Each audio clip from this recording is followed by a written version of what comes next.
I am not revealing my actual dark now. Opposition was from everyone, mostly actually from the males. Most women I spoke to. They are in the Ghoonghat or whatever. They are in the Ghoonghat, but they are taking their own daughters to akhadas. Organizers, crowds, everybody. They're like two women. Young girls should not be wrestling. Is like an abomination. Now a switch has been flipped. Now you go to Haryana, there are more women wrestling. They're than role men. models. They're not just for Haryana. They start spreading elsewhere also because you're winning silver medal, this, that, and the other. At almost every house I spoke to, every second or third house, let's say, had a child missing. And I met this woman. Is that there's a cop, a constable, and she took him down, and she recovered 76 kids in the space of, I think, about 90 days. Okay, so my dark name is.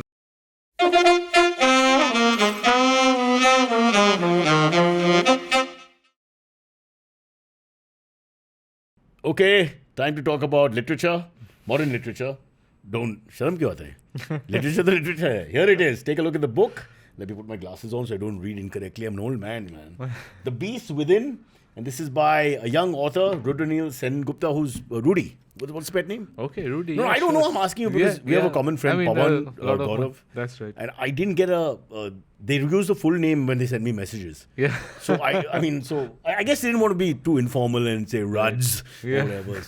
So what is it? Rudy is it? Yeah, Rudy is what is what my friends call me, and my colleagues call me as well. I was in TV, so I used to be in the production room, and obviously saying Rudraneil in the production room is wastes too much time.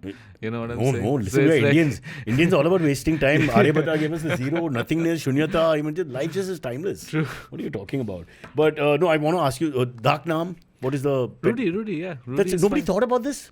What? I want a Lulu or something, bro. I want a Tuntun or something. What the hell is this? I'm not revealing. Rudy, you sound very North Indian. I am not revealing my actual dark name. This podcast is shut until we get that first step, brother. Please. Damn. Come on.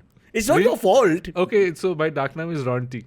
What? Yeah. You can't run away and talk about something else. Book is gone. Which is based on Jonty roads. So Jonty. That's a nice touch if you want it. Yeah. That's how my dark name is. Okay. Yeah. So Ronty ji.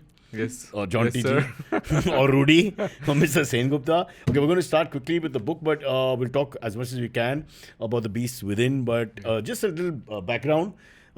Senior sports journalist. You wrote for the Mint as well. So how do you define yourself? Try to give you a little label, but there isn't any. You're just a writer of very different things. Sure. I mean, I did sports journalism for most of my almost 18, 19 years of journalism. I did sports journalism for about 12 or 13 of those. I was sports editor at Hindustan Times as well. So, yes, but I then also started writing about other things, especially long-form stories on crime and social issues and things like that. So, I am just a writer, yeah. You're just a writer, but you can see the pet sides of the personality in the sense that there's a character, Meena Kumari, if you please, but she doesn't use it except for official situations, is a wrestler. Yes. And you've written Enter the Dangal. Yes. I think this precedes this book. That's right. So that's your wrestling sort of, contribution. We'll come to that. Yeah. And so all that is there. Yeah. They're dogs. You seem to like dogs. I think there's a lovely bit where, is it Sophia, the ACP, yes. Yeah, who's playing with the... That's Mera again. Oh, that's Mera again. Mera is the one who's connected to the dogs. Good, you remember your own book. Thank you. I'm catching you this way. Because there are two female police officers who can... It's easy to mistake one for the other. But she's like a proper... We'll come to that. The Mera character and, how she comes out especially. But I want to just quickly continue about you've written... you do a podcast as well. I used to, not anymore, but that was on the science of sports. That was mostly on training methodologies and different scientific advancements in sports, especially, basically really it's very Bengali concerned. Of you had to do this, no? With the why is it Bengali of me though? Get into it in depth, properly. Let us have a conversation about the sport, the swing and the seam in the atmosphere. No, it was basically about the human body though. Yeah. It was about how the human body functions and what different sports demand and how new research shows you different ways of working with the human body. So that was what it was. I still am deeply fascinated by that. Is the aspect of sports that fascinates me most, is the possibility that the human body is basically almost limitless. It can just about like do the anything. hyperextension in certain bowlers' arms. Oh yes, okay. Why How do not? you call that? Chucking. Chuck. But I mean, there are people who have that. You're talking about hyperextension. Yeah, Look yeah. at Neeraj Chopra's hyperextension Yeah. when he's throwing the javelin. Yeah, If you've so ever that- seen the slow slow motion. motion. Yeah, I agree with you mean, totally. That shoulder basically breaks out of the Yeah, joint and so then how does it comes come back? into the joint, and it's insane. So That is purely genetic, like gift or whatever. it is partly a genetic gift, but it's also partly training. So if you look at the way they train, it's very, very specific. It is very specifically about building strength in a very bad stretched position. Yeah. So you'll have these really crazy looking exercises that, I mean, if you look at it on video, you're like, this is not possible for a human being to do, where he's basically bending over backwards with a heavy 5 kilo ball held up, over his head, and he's bent over backwards. He's not touched anything but the ball back to the ground, and he's thrown it back up again without ever. Gravity doesn't take over. He doesn't tilt back. He's just on his toes. Yeah. And so he goes all the way back and all the way out and throws, and that's amazing and impossible almost. But that's how they train. The problem is now when he plays cricket on his off day, he can't throw normally. No. He's at third man, ball goes there. The guy's like, "Jaldi, fake, Neeraj, fake." He's doing all this nonsense. So he's throwing from third man and the opposite boundary. It's like the ball's gone there. Oh, he throws from Jaitley Stadium and it reaches Chinnaswamy. It's like it's that. like that. All right. Okay, let's get to the book and then we'll go and talk more about sports. Sure.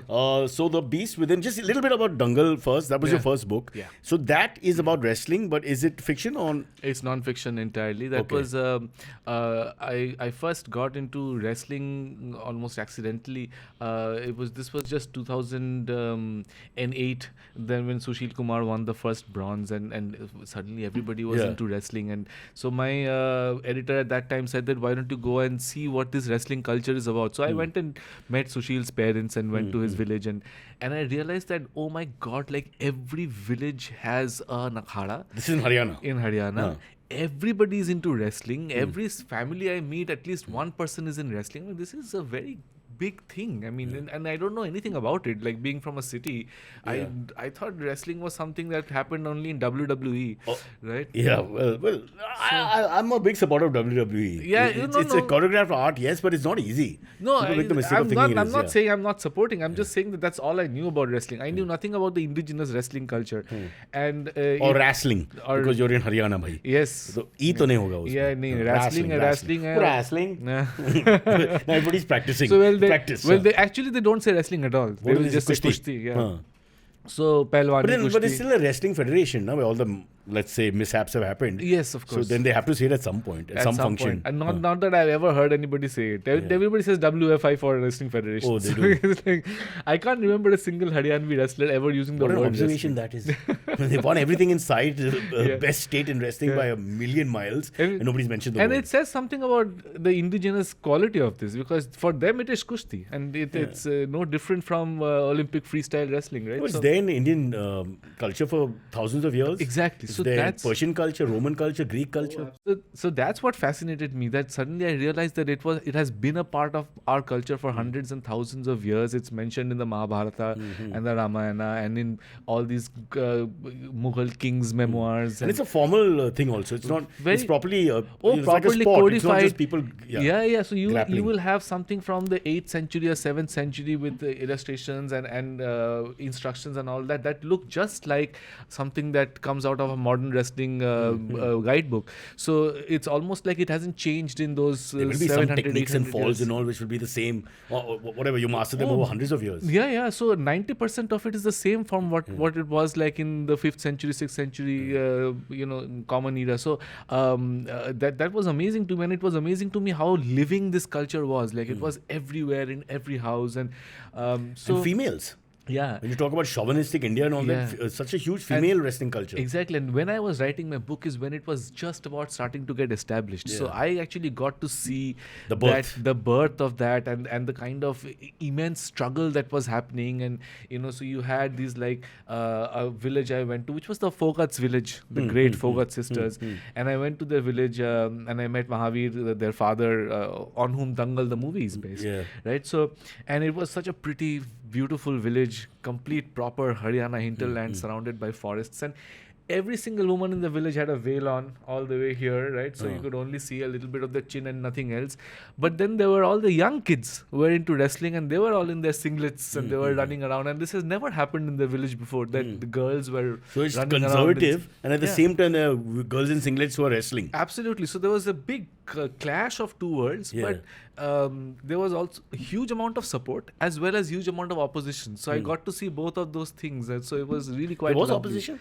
Oh, massive. This is the males, the sarpanchs and all that, or who's the females, the elderly females? No, so opposition was from everyone, mostly actually from the males. Yeah. Okay, so most women I spoke to were very, whether they took their veil off or not, they were very supportive of the next generation doing something different.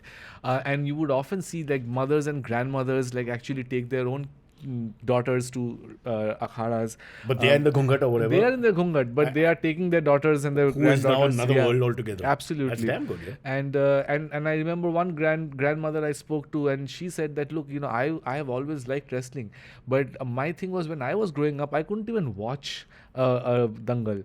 Okay, I was not allowed to see wrestling, so I would see it from very far away, or I would like be up on a tree and watching, and I couldn't be in that ring of men watching the wrestling. And I used to think I would be very good at it, and I spent my whole life without ever touching the Haraka Mitti, and now my granddaughter is state champion, national champion. So sort of karmic flow. Yeah, so she said that she is living. I am dream, living through her. Yeah. So. That's progress. Yeah, you like it or not. It's humongous progress. And the fact that she would bring her there, it's almost like what her karma didn't allow, it's translated into the third generation. Yeah, so you had the Kali Ramans, who were the original starters. So you had Chandgi Ram, who was a very famous wrestler from the 1970s. He also played Tarzan, by the way, in some Bollywood movies. Oh, really? Yeah, there's a movie called Tarzan 303. You can find it on YouTube. No, this is not right. Because the first Tarzan was a silent movie, Bollywood, with John Carver's the Parsi guy. Yeah. Because there were no dialogue, so no one could catch up the ters and does. So he was, Tarzan is, I am Tarzan. This is my name, I'm Tarzan. Anyway. Yeah, so you had Tarzan 303. 303. So Chandgi Ram was Tarzan, and he was a very famous wrestler. He won 2 Asian gold medals, and there's a street named after him in Delhi, and there's a block of apartments also named after him. Wow. And all that. So Chandgi Ram was very famous as a wrestling coach and very famous as a wrestler. He went to the Olympics as well, 1972, and then he's the one who first started women's wrestling. He read about it in the newspapers that the Olympic movement will have women's wrestling, and at that time there was obviously no news of this in India. So he told he had 3 daughters and 1 son. So he told his 2 daughters, he basically barged into the room, woke them up early in the morning at 5 a.m. and said, from today you are wrestling. And he put them in the akhara.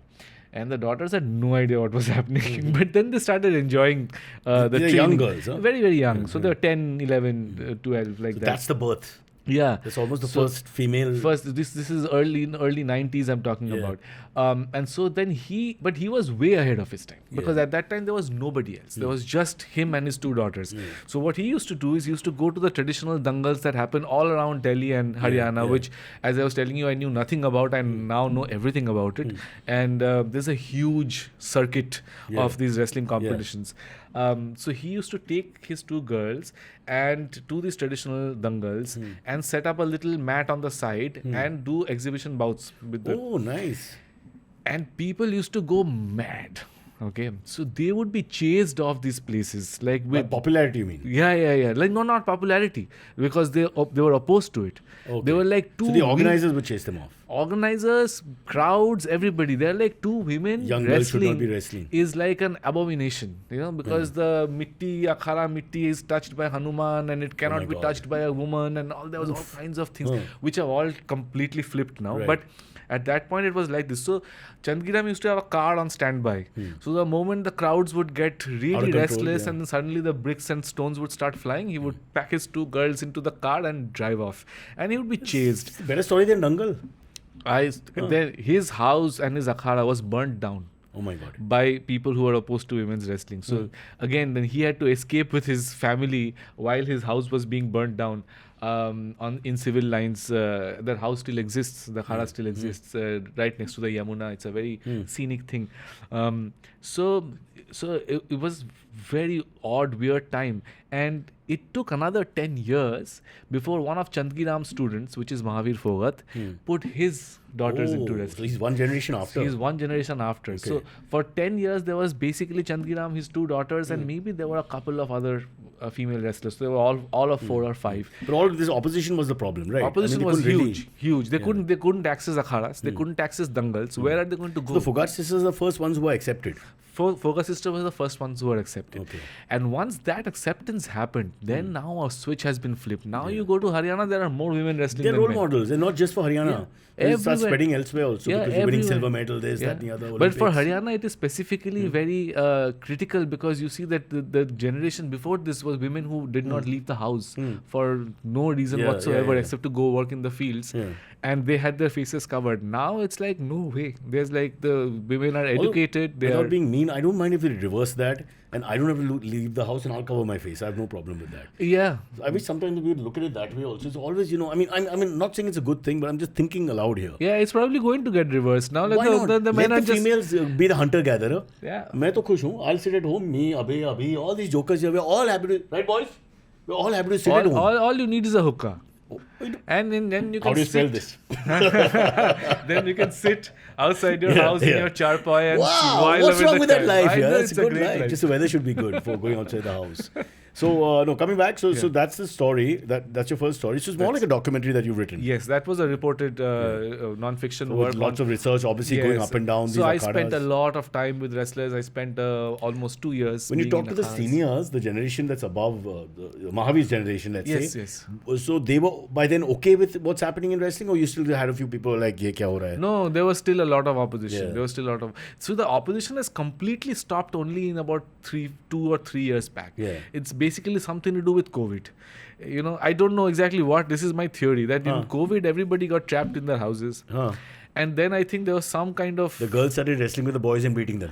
I think What to do to so. pass I don't time? know what. But post-COVID, it's just like there was this complete rush of people. So you found joining some good in akhadas. COVID. Yeah. Oh, there's- that way. Okay, fair enough. It's more like a boomerang effect. Because Yeah. you're stuck like You're that. stuck, go so you berserk. need to Yeah. go out, and Yeah, so yeah, everybody's gone out, and now there is no restriction. Now, if a girl in Haryana says, "I want to do wrestling," their parents are only too happy. Yeah. So But there's so many role models. No, ultimately, I think that in any sport, for the culture to go up, you need the role models. Yeah. And I think that suddenly, we suddenly have these 3-4 girls who are coming up, who are doing well, winning medals. And even with the whole scandal, the sexual harassment and all of Yeah, that, I was gonna ask you. which could have had a very bad effect on women's wrestling yeah. because it was quite clear. I know Without taking names, he's still heading the federation. Yeah, In a his sense, or cronies son- are. his son is heading. His son is part of it, and his most closest business partner is actually the president now. No, you so- see, you're much closer to this subject. It's slightly controversial, but I'm going to ask you, straight up. Yeah. So you probably know, how murky is all this?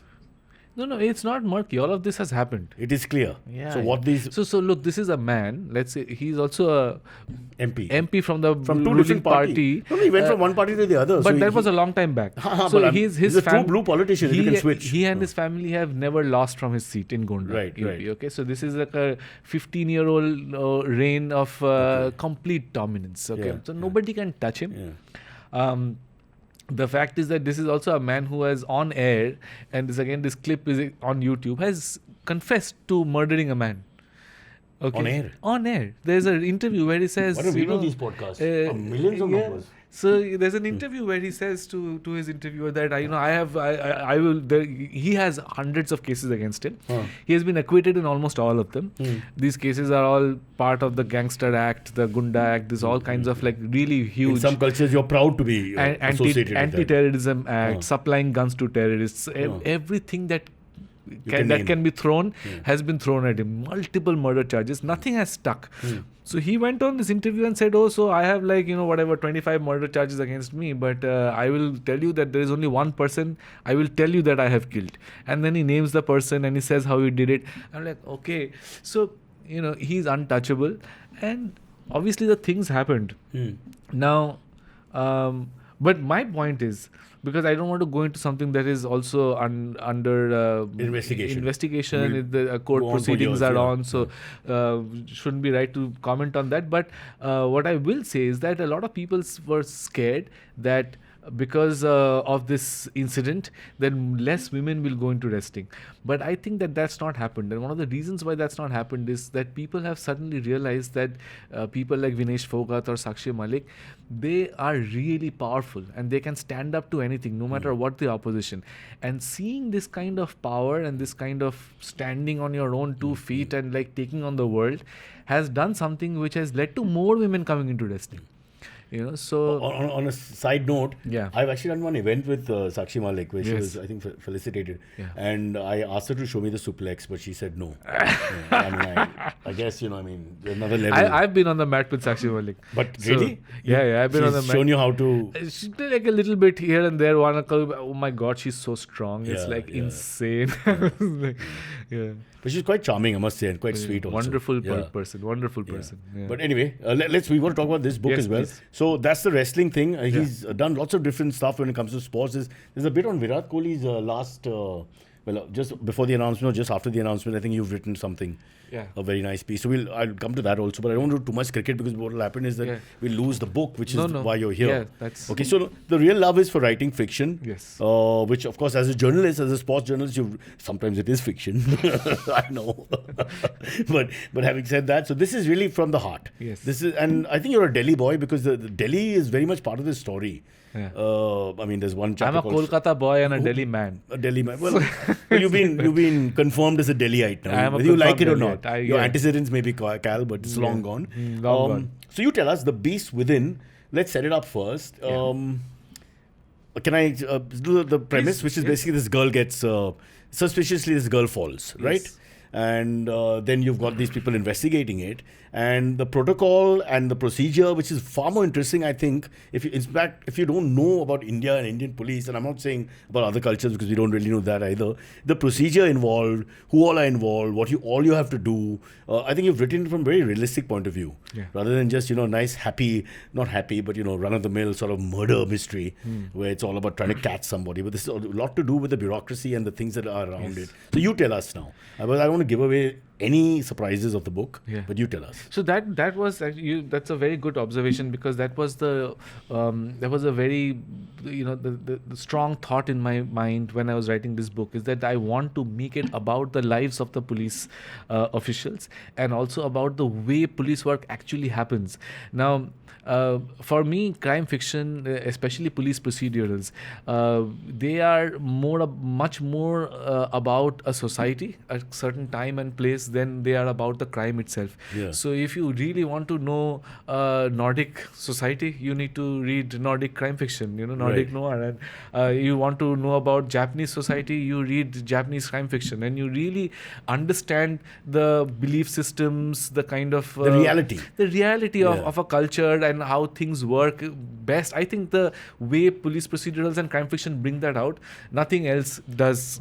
But how did young Rudy find out all this? Do you have some background? I mean, because like I said, I stopped being a sports journalist and I became a long-form investigative reporter for about 5 years. Or did you cover match fixing and said, I can do both? No, match fixing. I didn't do match fixing. Yeah. It was very boring for me. But you went into this whole investigative process. Yeah, investigative process. So I was with Delhi police. I worked very closely with them for about 3 years, from 2016 to 2019, where I wasn't reporting on a particular crime, but I was reporting on crime and society. So, for example, I did a story. Now we are aware that Delhi is the city with the most amount of crime in India. Right, highest crime rate in India is, I think Walkeshwar, is Delhi. But so I wanted to find out. So I found out that even within Delhi, there's a district called Outer Delhi, which has like double the amount of crime compared to any other district in Delhi. So this was the highest crime zone in the highest crime city in He was India. saying it with pride. So I swear, I mean, almost something to be proud of. Wow. I'm like, wow. Welcome to Delhi. This Outer Delhi. Oh, this is a real hell. Okay, so I'm like, okay, what is it like to be in this hell?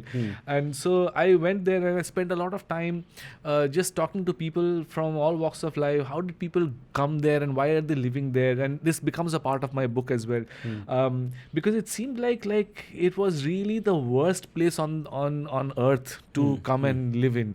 But I realized that the people who were coming and living there, for them, their villages were even worse. Because, for whatever reasons, it could be caste or it could be family feuds, it could be property or whatever. These people had lost everything. Right. Their houses had been burned down. I can't explain why migrants come to big cities sometimes when they seem to have zameen and all there. Oh, no. But yet they come because they feel this is a better life and that... No, and most of these people in outer Delhi, they had lost everything. Yeah. They had either been thrown out by their families after losing some property case or something like that. Some had been somebody. So does that push them to crime because they feel the world is against them? What pushes them to crime is the fact that if you have no money and you have to survive, you have to do something. Now, the easiest thing you can find to do in outer Delhi, not the easiest thing, almost the only option, more or less, is crime. So if you become, say, an alcohol smuggler from Haryana into Delhi, Haryana has a lot of illegal liquor. I mean, as you enter, it says alcohol mana hai and all that, and immediately you get the beer shop. Yeah, exactly. So if you do that, that's like there's always a demand for people to run the alcohol, and it's very easy money. And then you enter, and then from there you start graduating. If you do well there, they will give you something else to do. Then they will give you something else to do. Now, compared to that, if you're what do you think is the culture of crime? So once you come to outer Delhi, you're almost like trapped. It is a trap. It's a trap. You have come there because you have lost everything back home. Palash, talent manager, is from outer Delhi. Is it? And what he's doing here on IBM is criminal. Should I be scared?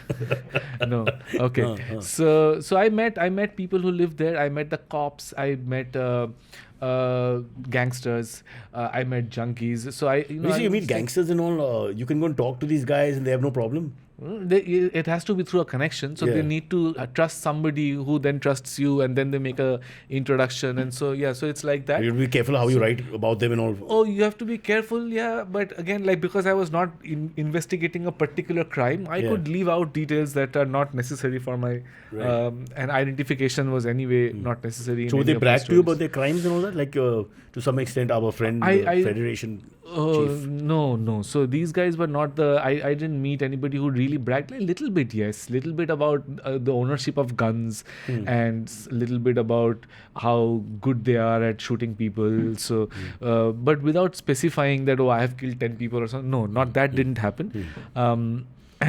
But mostly I have to say you that would expect that from Delhi, right? Yeah. The guy would say, boss, मैंने 15 को मारा. I know. But they would say कि किसी को भी पेल सकता हूँ. That they will without say, any trace of irony. Without any trace of irony. And so. So that was a very interesting thing for me to and one of the things that happens in the book. So there are 3 crimes in the book actually. So the first one is that a girl falls to her death from the terrace of a house, and you don't really know how that has happened. The second one is a driver from the same house disappears, and also you don't know with a romance possibility. Well, yes, there is a possibility, but nobody really knows what. Based on any real stories? I kept thinking. They are based on a lot of different real stories. I took a lot of different real stories and made a composite of these things. So, in fact, all of my book, almost everything that happens has happened in some form. Almost 90% of it has happened. Art and life coming together. Yeah. Sorry, but you're saying, and the third crime? So, the third crime is the kidnapping of children. And this happens in outer Delhi. Now, the reason why that's there is because when I went to outer Delhi, I found out, and it was really shocking to me that almost every house I spoke to, every second or third house, let's say, had a child missing. Are you serious? Yeah. They had a child missing and they were going nuts about the child going missing. They had written to the chief minister, they had done this, that. And they were carrying photographs of the children and they were showing it to whoever. Like, so if they know I'm a reporter, they immediately, the next response is, can you put my child's picture in your newspaper? My child is missing. And I'm like, okay. But sorry to interrupt, but so the police did nothing? so when I went to the police station and I asked them, they are like, "Bhai sahab, ye aap khud hi bhag jate hain." Okay, so they are very dismissive. Now, if you are going to be policing in this extremely violent, crime-ridden place where everybody is dirt poor, Right. you have no value for them. Oh. Right? There is no value for them. Their whole thing is the police. The only thing that they know in that area is how to beat up people. They don't know anything else. So they have So assumed. majburi is a way of life. It's not you don't make so a big the deal. police, the first thing they assume is that the kids have run away. So in fact, I remember having this kind of fractious conversation with this guy who completely shut up after I said this and refused to talk to me. I said, "You're saying that they run away themselves, but some of these kids are 6, 7. How do you think they're running away and where do you think they're going?" Exactly. Even if they did run away themselves, if they're 6 or 7 years old, shouldn't it be your responsibility to try and get them back? How will a 6-year-old, where will he go? How far will he get? Yeah. So I realized that they had done almost no investigation. They didn't have, and so I remember one cop saying, "Ade, inke paas to a picture bhi nahi hai." And I'm like, look, when I went out reporting, everybody showed me a picture. Phone, yeah. They all came and gave me a picture and said, "Can you put this in the paper?" I had to explain to them why that doesn't happen. And so I said, "So how come you don't have pictures?" So it's just because they didn't bother. So the kidnapping is not for ransom. The kidnapping is to use the child. Yeah, it is to use the child for something, for whatever, begging syndicates, maybe to send to the Middle East and things like that. So also big demand for boy child by couples who don't have them. So things like that. So and this is a very easy place to steal children from because it's completely unpoliced. Everybody is out to work in a factory or somewhere or the other in the daytime. So there's very little support system there. And then the other thing I found out is that, and I met this woman, is that there's a cop, a constable, who in a different police station in the same district, who on her own went nuts trying to find missing children. So she against the system alone, completely alone on her own, using the system, not really against the system because nobody stopped her. But she said that, look, there are all these missing files. She told her superior officer, I want to have a go at it. So they said yes, so have a go at it. And she became obsessed with this. So she started following up, actually going and talking to the families, actually calling up different people to find out what. And then she found out a whole ring of these people doing the kidnapping. And she then found out the number of one of the men who was doing the kidnapping, then started to follow him on social media, created a false account for herself, then sort of seduced this guy. Oh, trapped him. So he started speaking to him on the phone regularly, saying, okay, meet me. And then this guy met her and she took him down and she recovered 76 kids in the space of, I think, about 90 days. So 76 hope she got kids. like a national award. I don't know what award she got, but she did get awards. And she did get a promotion and out of turn and everything and all kinds of things. But it just shows how much a person can do when that person really wants to do it. And that story appears in my book in its own way. It is not the same story as the real story of the woman, but But you've also pointed out that Delhi has very different way of functioning because it doesn't answer to the police don't answer to the state, right? So that's another procedural headache in a sense. I think you begin the book with that. Yeah. Which is, why is that? I know initially it was a union territory or whatever, but why is that still there? Why that's still there is because systems don't change. If you're asking me to talk to the Home Ministry directly, then you need to do that. Phone karo. So systems don't change, but in a sense, from UT it became a state in a sense or whatever. So these things should have changed along. No, but why would your central government let go of the vast power that they wield by controlling the police? Correct. And this is the best funded police in India, as Kejriwal found out. And they are very well equipped and they are a very large force. But so what happens is right now, about 50% of the force at any given point of time is doing VIP security. What do you think happens in Maharashtra? I don't know. I'm always having verbals with these guys, telling them Samaj ka seva ka matlab kya hai, and all. I give them my lectures, but nobody cares. That's all. This is not the fault of the cops. This is the fault of the bureaucrats and the government who just decided that this is the way to go. No, it is not the fault of the cops, and this is something I found out. I mean, when I first started doing journalism and I started working with the police, I went in with very bad feelings about the police. I'm like, these guys know nothing. They are very violent. And they don't seem to care enough. They don't seem to care enough. I found out that these are all generalizations that don't hold once you're inside the organization. Just like any organization, which is a very large organization, there is good people, there are mediocre people, and there are bad people. Yes. Yes, of course. I don't know how large your organization is, but I can bet you have all Delhi police. Delhi police. So, and I must point out we're right opposite the Bandra police station, which is a very pretty looking, very nice colonial bungalow. Style. They can't change that. They could make it into a chowki overnight and save money, but no. That's what it is. Listen, we have to take a break. I know I'm interrupting your flow, but it's way over. Okay. And we'll come back because I want to talk a little bit more about the book, the characters, etc. Also, we'll get back to this whole Delhi police angle. We're taking a break. The book is called The Beasts Within. There are no naughty pictures, so don't look at me like that, uncle. But it's a beautiful book and it's written from the heart. And clearly, this is a man who's done his research. He's done the hard yards, which today, not to say that this Zamana and that Zamana are a huge difference, but it's almost rare to find people who are investigating on ground, doing the hard yards, finding out things, and then writing from a sort of balanced perspective of actually being there. As you said, we have a stereotype towards the police, and then slowly it's neither black nor white, it's somewhere in the middle.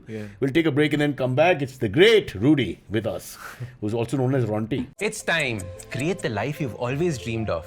Join me, Ashton Doctor, on a journey of self-discovery, productivity, and wellness. In just a few minutes, we'll bring you practical insights and actionable tips to help you build positive habits that stick. Tune in to The Compounding Mindset, brought to you by Access Mutual Funds. Subscribe to the podcast now and start your transformation today. Don't wait, do it now. Mutual fund investments are subject to market risks. Read all scheme-related documents carefully. All right, back here. The book is called The Beast Within. Please go and buy it. I'll put my specs on. I'll give you the price and how to get it as well. Price kahan hai bhai?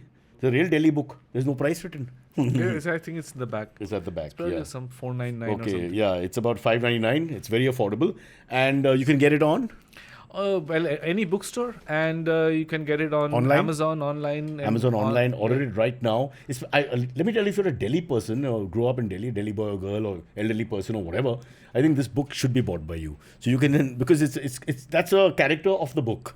I would say there's always Delhi in the background. The characters, of course, they're not all of the ethnicity from the same area. They're all mixed from here and there. But these characters are all very interesting. But I think the way you've written them is exactly a slice of what you'd get if you were talking to a department, investigating something. So all these characters seem to be really real, which I'm going to ask you next.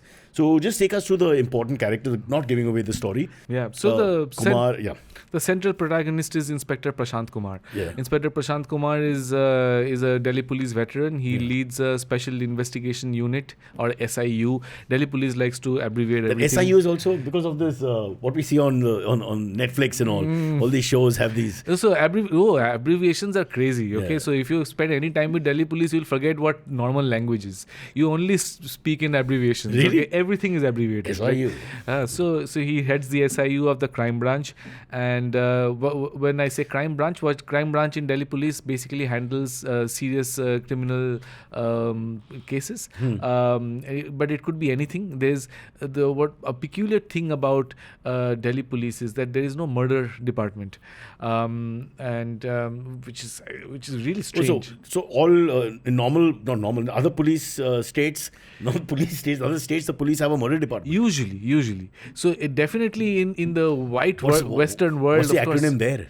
I don't know. So KBM, Khoon Bhari Mang. Khoon Bhari Mang. Yeah. You could make up anything and it will fly. Yeah. So, but mostly yes. You'll have a separate investigative unit for murder, because what's worse crime than murder? You take somebody's life. That should be the ultimate apex crime. Yeah. So, but Delhi police doesn't have that. So a murder is investigated either by the local thana, depending on the stature of the case, or it can be investigated by the crime branch. So the crime branch takes over cases that are a little bit more difficult, and so it's a more sophisticated branch than the normal thana. Yeah, so they have more resources, and they are not being like a normal thana will have to take on any case that comes their way, right? Yeah. So everything that from the locality is happening is coming their way. Okay. Whereas the crime branch picks and chooses. So it's their choice whether they take on a case or not, and then they can dedicate themselves to that one case.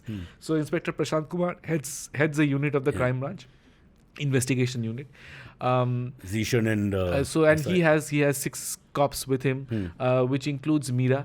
Mera is she comes in a little later though. It comes in a little later. She's basically a sports quota former wrestler who's retired after an injury to I like her knee. that description of her years. I mean, not to put her down in any way, but the fact that you can tell people because they've wrestled. Oh yes. But you're saying is because of blood rushing to the. No, it's because you see. I thought they pull the ears. No. They don't pull. What happens is when you wrestle, one of the first things that you will do is to grab the opponent's neck. So as you grab the neck like this, what happens is the palm of the hand hits the ear.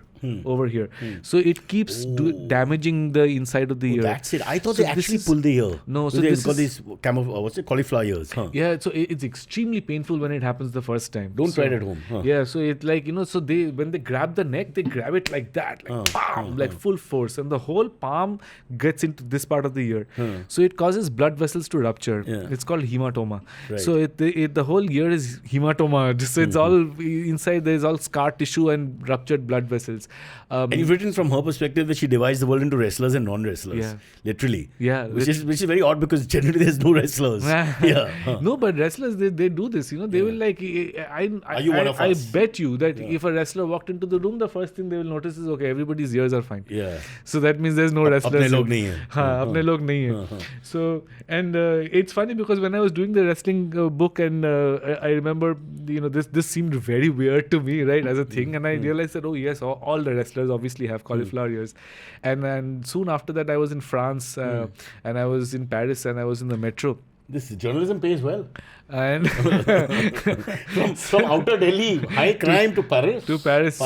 So I was in the metro in Paris and a bunch of boys and girls came into the metro, and I immediately realized that they're all wrestlers because all of them had cauliflower ears. So I went and I told them, "You're wrestlers," and they were like, "Yeah, how did you know?" I said, "Your ears," and they were so happy that somebody recognized them like that. And I was thrilled that I was doing the wrestling thing of recognizing people by their ears. And the secularism of the world. As long as you're a wrestler, whatever, black, white, thin, fat, wherever you're from, your ears are we can gone. tell you. You can tell. Yeah. So Mera has cauliflower ears, and obviously she's very muscular and very strong, and she's in sports quota, and she's just joined. So her perspective in the book is often the perspective of somebody who does not know police work and who's seeing it from the inside. So in some ways, she's her innocent. perspective is my perspective. Fair, in a way of the first time when I was in these things and the kind of wonder and awe with which I saw these things, or the kind of despair and grief I had to see some of the other things that I didn't like seeing. So those things Mera goes through. And you have Zishan, who's Inspector Prashant Kumar's sort of sidekick, right-hand man, and he's very resourceful, and he knows everybody everywhere. Wherever he goes, he makes friends. He likes connecting people to each other. That's a big part of police work. So I get the feeling when I was reading it that these 4-5 central characters, we come to Sophie and S.I. Das also, they're people that you've sort of seen properly. Oh yes. Because it just seems to be so alive. Yeah. Oh, absolutely. So and the nuances and all are a lot. It's not like you're not one-dimensional sort of people. Yeah. So no, I again, like I said, these are composites of a lot of different people that I met, and yeah. So a lot of the events that happen, even a lot of the dialogues that happen, are actually things that. Galis are, by the way. Yeah. This is like the reduced version. The MCBCs and the Fs and all that. I mean, it's actually Hindi and Haryanvi and things like that. If I used it with absolute, like it is actually used really, then most of the book would be that.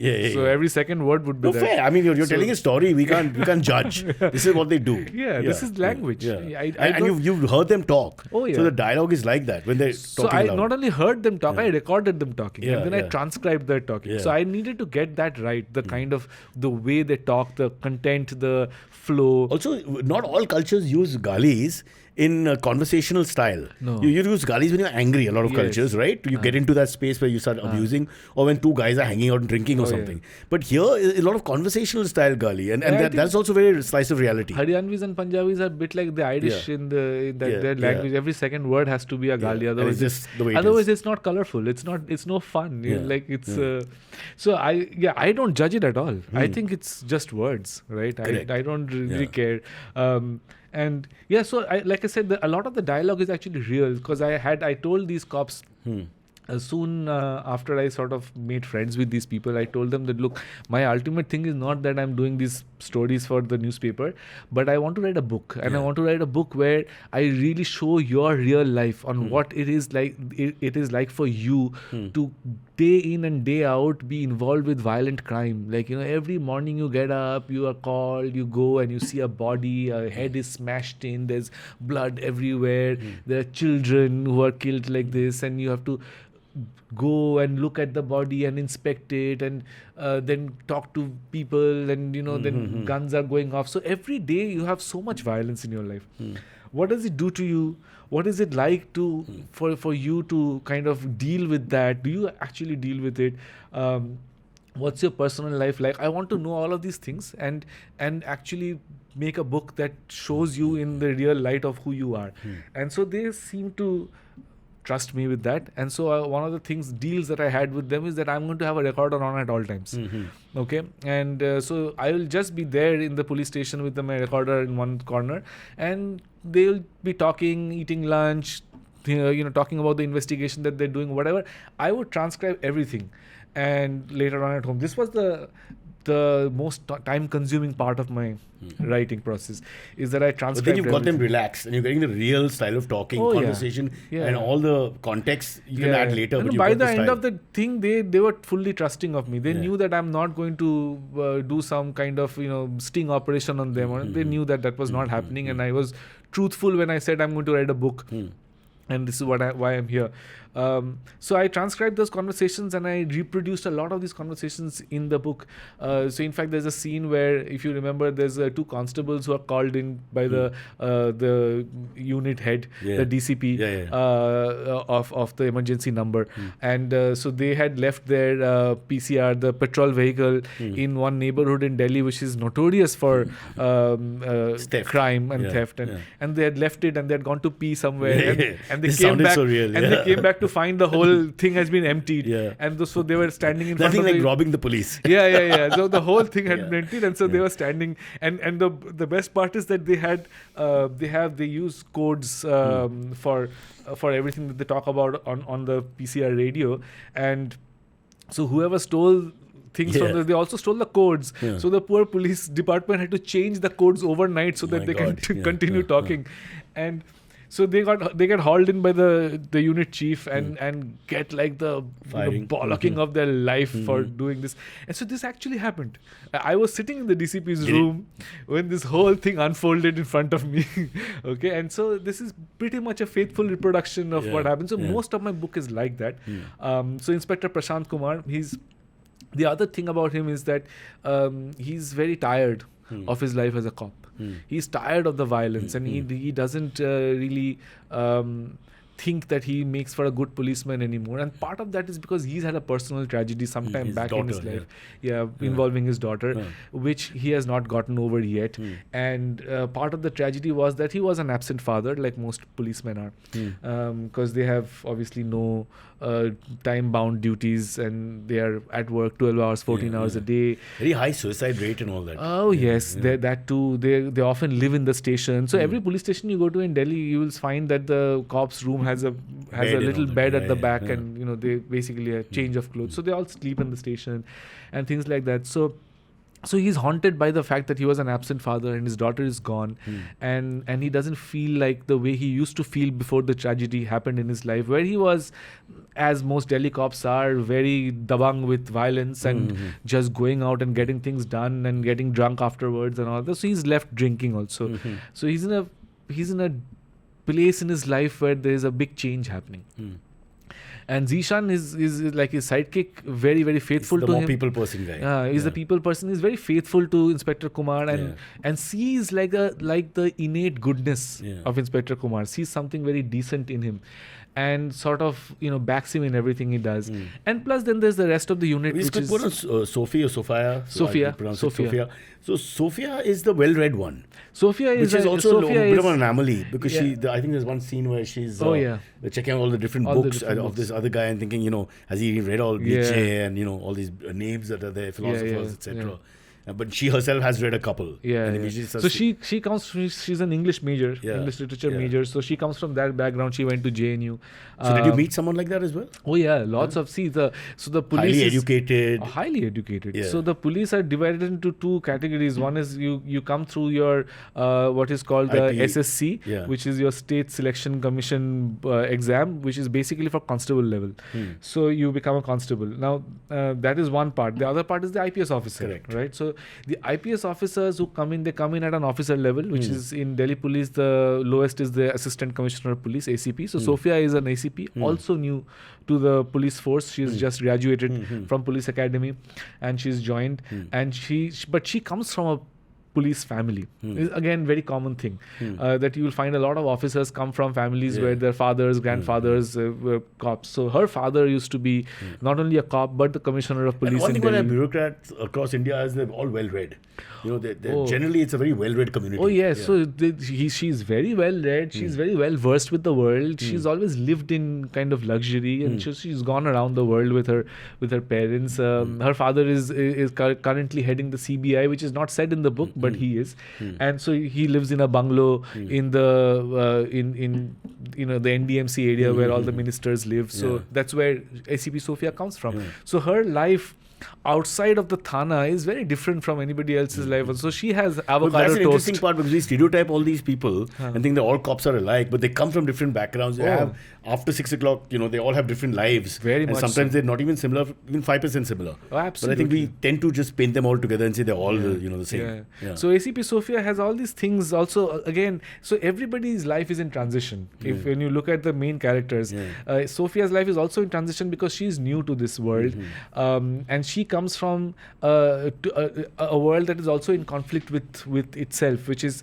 her father is the CBI head and was Delhi Police Commissioner at one point of time. So she's very much a police family person, but also she went to JNU and was So she'd have trained to in arrest some her own people leftist at some point. ideology and non-police place. So exactly. So her friends are people who dislike the police, and that's the kind of crowd that she still hangs out with, and so she's now in this world where she's also seen her father being very authoritative, being followed, and everybody obeys his commands. Psychophancy around. So now she has to prove herself also in this way that people will follow her command. She's petite, she's small, she has a little complex of that, that she's a small sized woman in a world where the constables, there is a height barrier, so you have to be 6 feet to become a constable. So everybody around her is 6 feet or more. I think he's 6'1", right? Yeah, and everybody is very Haryanvi patriarchal, and she's not. And so she has to deal with that. So she has a complex already before she has come in that the men are not going to listen to her. Correct.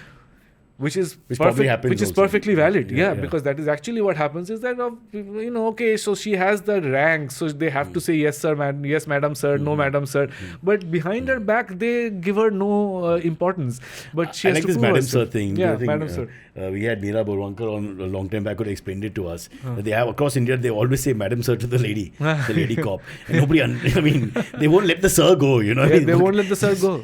Get that. When will that happen? That's when India has really made that giant leap. Yeah, I know. So you have Sophia, you have Mera, and you have Prashant Kumar. These are mainly the main guys, and of course also the other team members. There's Parveen, who's a very stereotypical cop in a way. Yeah.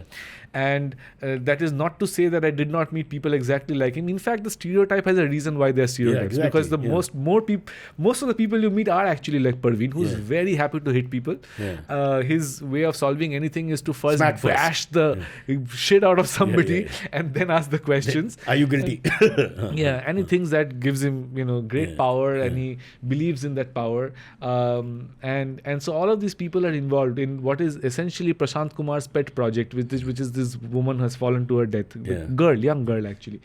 And everybody thinks that there's nothing to this, right? There's just some suicide and romance angle, maybe the boy and the girl had sex and the boy has run away and she was maybe pregnant and all that.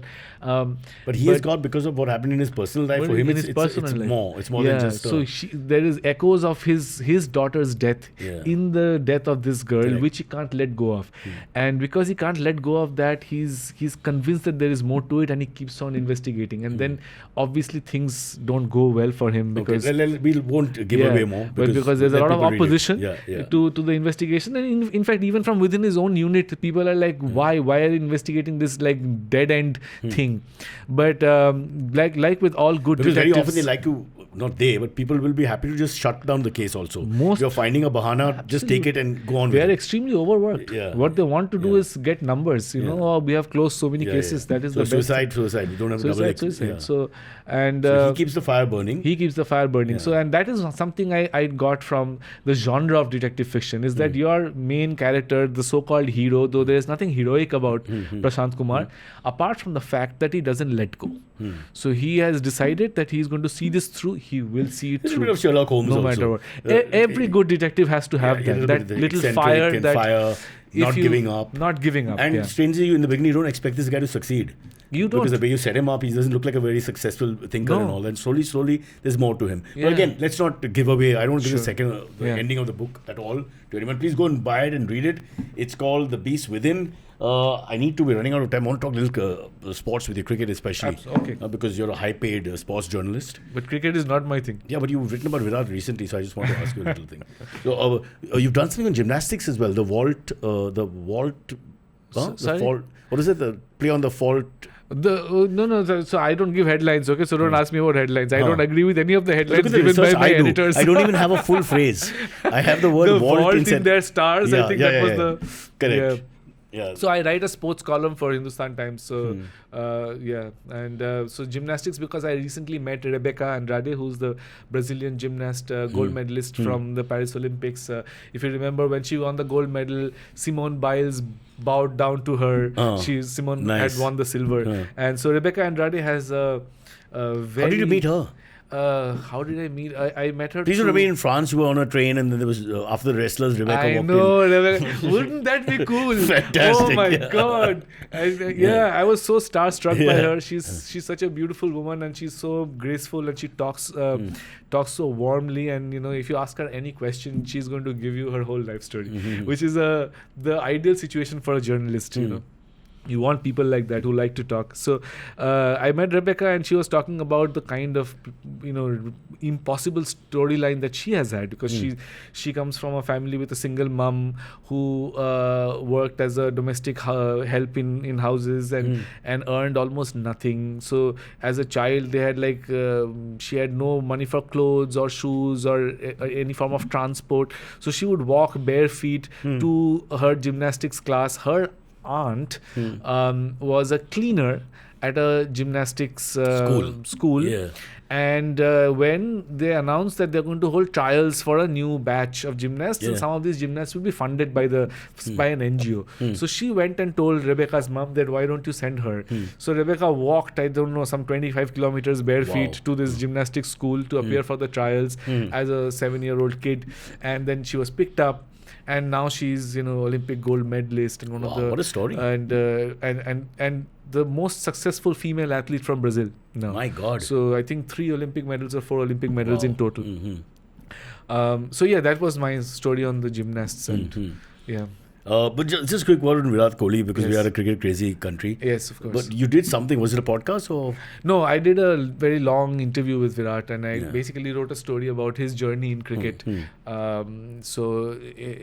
Magazine style. So it was like a magazine long form piece on Virat Kohli, and I had a wonderful time with him. He's a very good person to interview. Very eloquent also. He's extremely eloquent. He knows himself, and when he wants to let his guard down and talk about his life, he's extremely open. But the longer format interviews, like we're doing this podcast, so we get you to talk a little bit about your book. I think it allows the person to talk more freely and just gets a little more out of them. Unless they're guarded and just don't want to. I think so. But when they agree to an interview that will last 45 minutes, they know what they're getting into. So I think they come with the knowledge. So what we do here is we offer you alcohol immediately. To survive the hour or whatever. I'm just kidding. We're against alcohol. I mean, not fully against, but mostly against.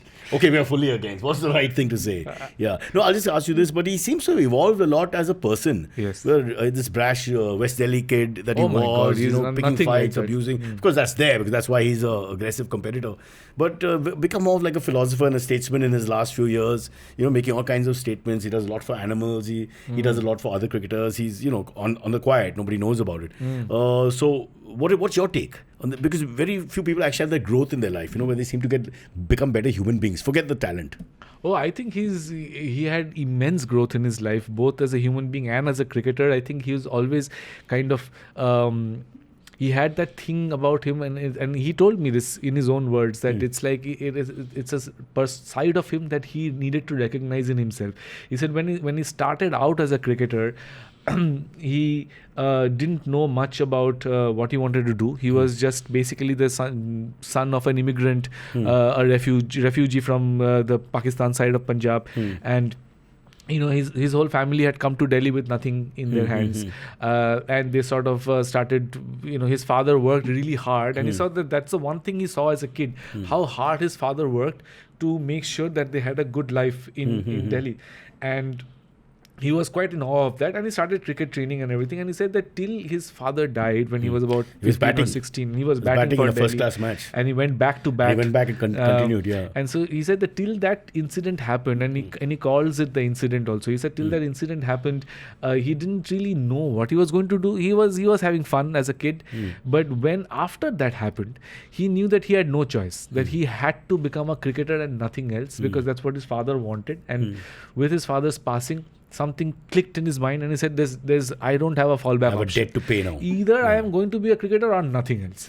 So he said he started working accordingly, and he had some success. And then after having that success, he went back to being, and not went back to being, he was a Delhi teenager, like, you know, and so World Cup winner when he was like 21 years old. And so he had that party life going on as well and everything. And then he said that then I also realized at one point that if I have to choose, either I want to be the party life person or I want to be the cricketer that I want to be, and the two of them don't go along well together. So do I have it in me to drop this life and make a different life? And he said I started and I realized that I have it totally in me. And he said that that's what changed everything for me, is that when I recognized within me this thing that I can, if I choose to follow a program, I can stick. And he said it sounds very simple, but it's not simple for most people, because, you know, as all of us know, who's like, you know, trying to work out and make our New Year resolution that from 1st of January I am not going to eat this and this, and I'm going to work out every day. How often do we fail? You know, so to be able to recognize that you are a person who does not fail a program, a plan, is a very important thing in Virat's life. So obviously his mental strength and fortitude is on another level. And he learns constantly. So he's spent his whole life learning. And in fact, he became a fantastic batsman after a disastrous tour of England. Yeah. If you remember 14 wasn't good. 16 to 18 he was God. Yeah, and then he was just everything. God. Double hundreds, 7 doubles, 5, 6, 7 doubles. Unbelievable. Because he fixed everything in his game. You know, he fixed everything there was to fix, and he did that the hard way. He went in, and I think he also sent the energy to the others. You know, this mental fortitude that he has, and the fact that he won't back down and whatever. Sorry to interrupt. No, absolutely. And I think that he's wonderfully feminist. All that. So all his values are in place. There's no question. His values are in place, and he likes. He's a dog lover, bro. For me, that's top of the chart. Both of us are dog lovers. He backs a street dog NGO. They've done a lot. Initiative. Both couple have done a lot. For which I will be giving them prizes. But here's my point. Can you get it? You have his phone number. Can you call him? Oh yeah. No. How can you call him, bro? Palash me I'll just call him right now. We want him to come on the podcast.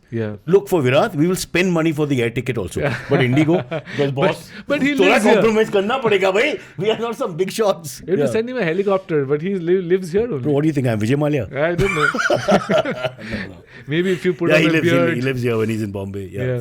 Fair. But that's fascinating. So I think you're like a slice from the past, aren't you, in a sense? Why? Investigative. I'm saying this as a praise. Investigative journalist, you like to have these long interviews, get to know your subject properly. Otherwise, if you look at our Instas, that world is dying out. It's dying out, and everything is 3 questions: top 5, top 2, top 3. You don't know anything about anyone. No. And if you have one of these greats, a legend like Virat Kohli, like when I'm a big Viv Richards fan, know everything about him, read everything about him, would love a long interview. I saw your podcast on Viv Richards. That was wonderful. But I'm just saying, when you're idolizing someone today, unless you get to see what you did with Virat, there's very little like that. Long format where the person is talking his mind, but you're able to get into his eyes and mind and see what the real Virat Kohli is beyond the numbers, which are fantastic. No, it is dying out as a form of journalism. It's definitely dying out, and I don't know. I mean, I blame the internet. I think things come in cycles. So maybe again we are going to go back to that.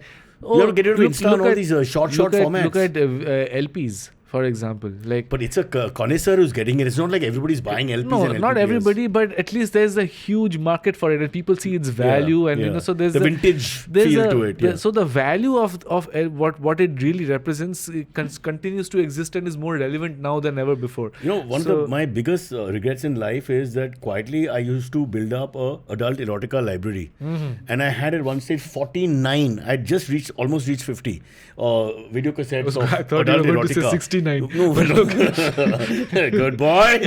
49. But it's VHS, and VHS died. VHS died. Now I don't even have a watch video. it. I still have the damn tapes. What do I do with them? I can't even sell it to anyone. No one's interested. And they're horrible footage, not just the footage, but the quality also. Yeah. Because it was shot off. How those people who get these pirated copies and all in the old days. But you're holding on to this Oh, treasure it's there trove. somewhere. One day when we're cleaning out the house, we'll find everything. And this is God. just a slice of your youth or whatever. There's nothing else. Because the world changed. Otherwise, I'd be sitting on a library and, my son would be the most popular guy in the lane. Approacha ke paas hai. Vintage series hai, bhai. Yeah. Anyway, let's end with this. The book is called The Beast Within. Is that to do with the villain, the antagonist, or is that just you're talking about It's everybody? got to do everybody. with, like, if you when you read the book, you see that everybody is struggling with something. Yeah, that's what. Everybody has a past that they're Correct. really trying to come into terms with, and that's what it really refers to. Right. Yeah. Yeah. So that's the whole thing. When you get up and you think that there's about one villain, like it's a Marvel comic, but it's not. It's about in all of us. It's all of us, and the system and how society works. Yeah. Yeah. Have you ever murdered anyone? No. Have you tried? No. Are you going to Outer Delhi for training? Oh, I wish. Kidnap to kiya kam se kam? The नहीं. cops will train me better than Outer Delhi guys. Do they know you now after spending so much time with them? Oh, some of them, yeah. Yeah? The people So I spent if you're time driving around and all, you can say hi, Chandu, and then, like he'll, to my beat constables, absolutely, they know me very You well. never know, yeah. You've got a different And- relationship, I'm sure. Yeah. I have one guy who does an Akabandi outside the Bombay Gym in the morning at 5:30. We are now great friends. Yeah. We started off on a bad note because he stopped the car and all that, but then he was really charming. And instead of, because I always do my usual thing about, देखो भाई कोई weapons नहीं है कुछ नहीं है 5:30 बजे हम bench press मारने के लिए आ गया. I have all these ridiculous conversations, but now we are big friends, so you can say a big morning, कैसे हो सब ठीक, so we have a nice relationship. So I have a good friend who's a senior officer who I will not name because she's senior and all that, and she gave me a lot of access and a lot of training in what police work is like. So she was one of the first people to read the book, and I should say this before you wrap up. Yeah, go on. Yeah, and so she gave me a very nice compliment. She said, "Boss, I can totally see this as a movie." So I'm like, yeah, thank you. 100% can be a movie. It's also got a lot of action going on and twists and turns. Neeraj Kumar, former Commissioner of Police, Delhi, and someone who actually has spoken a lot, at least a few years back. You see him in the limelight a lot. And he's written a lot of books about, because he presided over some humongous cases. Yeah, and he said it's very well researched, and he's mentioned about police procedure. Yeah. I won't say the whole quote, but please check it out. It's a guide to how the police actually function from a very humane point of view. Yeah. It's also not just clinical in that sense. And of course, it is a thriller. Parallel stories running through with one center story, and I won't tell you how it ends. Please don't. For that you have to buy the book. Support the authors. Yes. All right. Struggling artists. Rudy, Yes. Ronty. Thank you so much. Thank you so much. Now the whole world knows. Ronty. If you take nothing, buy the book and call him Ronty. That's it. Cyrus says every time. Cyrus says जब ये कहे तुम सुनो. Please. तमीज से बात करना है ना. Important people यार.